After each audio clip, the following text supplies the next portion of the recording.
ओम नमः शिवाय। दोस्तों, आज मैं आपको भगवान शिव की 16 सोमवार की व्रत कथा सुनाने जा रही हूँ। शिव जी और पार्वती माता मृत्युलोक पर भ्रमण कर रहे थे। घूमते घूमते वे विदर्भ देश के अमरावती नामक नगर में आए। उस नगर में एक सुंदर सा शिवजी और माता पार्वती का मंदिर था, इसलिए माता पार्वती और शिवजी वहाँ रहने लगे। एक दिन माता पार्वती ने भगवान शिव को मजाक में चौसर खेलने के लिए कहा, तो ये बात सुनकर भगवान शिव भी चौसर खेलने के लिए तैयार हो गए।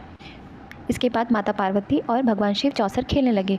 इसी समय भगवान शिव की पूजा करने के लिए पंडित जी उस मंदिर में आए।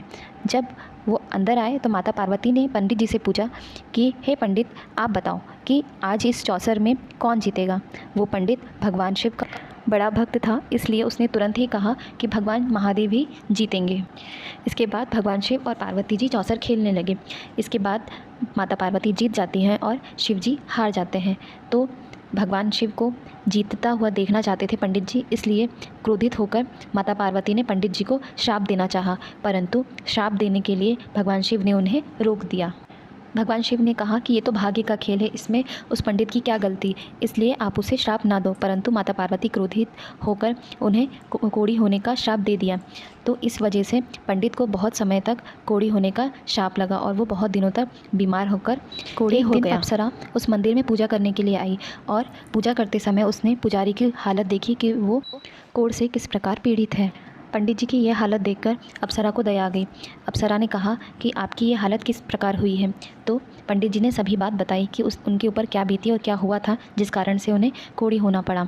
उनकी बात सुनकर अप्सरा ने कहा कि यदि तुम इस हालत से छुटकारा पाना चाहते हो तो तुम्हें 16 सोमवार का व्रत करना चाहिए। तो पंडित ने यह बात सुनकर 16 सोमवार को व्रत करने की विधि अप्सरा से पूछी। अप्सरा ने कहा कि 16 सोमवार का जब आप व्रत करें तो सुबह स्नान करने के बाद स्वच्छ वस्त्र धारण कर लें।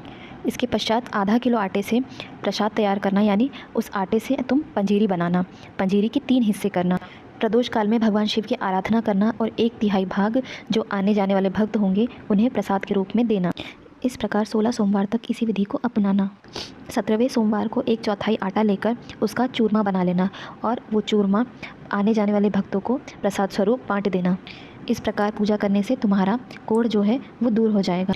अप्सरा की पूरी बात सुनकर और समझकर पंडित जी ने उसी विधि विधान से, जिस प्रकार अप्सरा ने बताया, उसी पूरे विधान से व्रत किया, नियम किए और 16 सोमवार का व्रत किया। पंडित जी की इस पूजा से और 16 सोमवार के व्रत से भगवान शिव और माता पार्वती अति प्रसन्न हुए और उनका कोढ़ और जो रोग था वो समाप्त किया और उनकी सभी परेशानियां दूर करी और उनके घर में धन, वैभव और खुशियों से उनका घर भर दिया। एक दिन जब दोबारा भगवान शिव और माता पार्वती घूमते घूमते उस मंदिर में पहुँचे तो उन्होंने जब पंडित को देखा कि वो एकदम स्वस्थ हो गया है तो उन्होंने उसके स्वस्थ होने का राज पूछा। तो पंडित जी ने बताया कि उन्होंने आपका यानी भगवान शिव और माता पार्वती के नाम से 16 सोमवार का व्रत किया, जिस वजह से उनका ये रोग दूर हो गया और वे अब एकदम स्वस्थ हो गए हैं।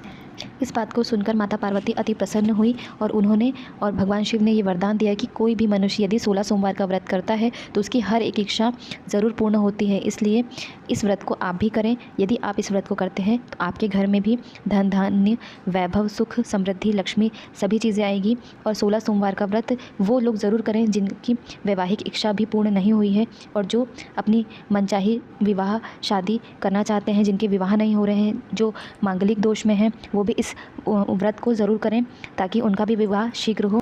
हर हर महादेव।